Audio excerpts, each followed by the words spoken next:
তো আমি আমার অভিজ্ঞতা থেকে বলতে পারি, আমরা যখন রাস্তা দিয়ে যাচ্ছিলাম, প্রথমে আমাদের যাত্রা শুরু হয় সুনামগঞ্জ ঐতিহ্য জাদুঘর থেকে। সেখান থেকে আমরা রিভার ভিউ পয়েন্টে যাই এবং সেখান থেকে আমরা পরবর্তী যাত্রা শুরু করি আমরা টুসেনবক চত্বরে। সেখানে আমরা একটি পথসভার আয়োজন করি। সেখানে আমরা 3-4 মিনিট লোকজনকে জানাই এবং সচেতনতামূলক কিছু কথা বলি। সেখানে সবাই আমাদের কথা গুরুত্ব আগ্রহ প্রকাশ করেনি, কেউ কেউ আগ্রহ প্রকাশ করলে অনেকেই অনাগ্রহ প্রকাশ করে চলে গেছিলেন।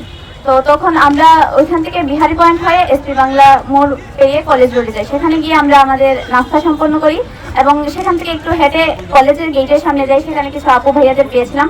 সেখানে আমরা আরেকটি দ্বিতীয় পথসভা সম্পন্ন করি।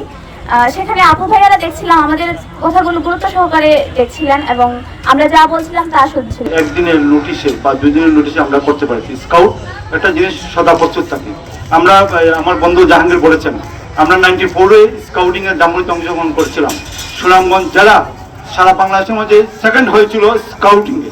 তাও আপনার এই ডিসপ্লেতে লিলুয়া বাতাসে নৌকা শূন্য উড়ে যায়, ঝিলমিল ঝিলমিল করে রে সুনামগঞ্জের নাই, এই গান দিয়ে ডিসপ্লেতে সারা বাংলাদেশের মধ্যে দ্বিতীয় হয়েছিল। 50 বছরের ওয়ারেন্টি আর বাহারি ডিজাইনের মুস্তফা ইউপিভিসি ডোর, কাটিয়ে দিন নিশ্চিন্তে 50 বছর। Mustafa uPVC door, excellence with durability. এবং আমাদের কন্টিনিউ লিডার ছিলেন বৈজ্ঞান স্কুলের যোগ্যেশ্বর স্যার, এখন আমার মনে আছে। আমরা চাই সুনামগঞ্জে স্কাউটিং আর উজ্জ্বল হবে। যোগাযোগ হচ্ছিল, তোমাদের যারা অভিভাবক আছেন স্কাউটের, তোমাদের প্রতিষ্ঠানের শিক্ষকবৃন্দ, তাদের সঙ্গে যোগাযোগ হচ্ছিল কিভাবে এই যে আমরা যে হাইকিং করছি এটাকে সফল করা যায়। এবং সবাই বলেছেন যে হাইকিং এর মাধ্যমে জনসচেতনতামূলক কোনো কর্মসূচি করা যায়, মানুষকে সচেতন করা যায়, এটা একটা নতুন বিষয় হাইকিং এ আমরা যুক্ত করতে পেরেছি।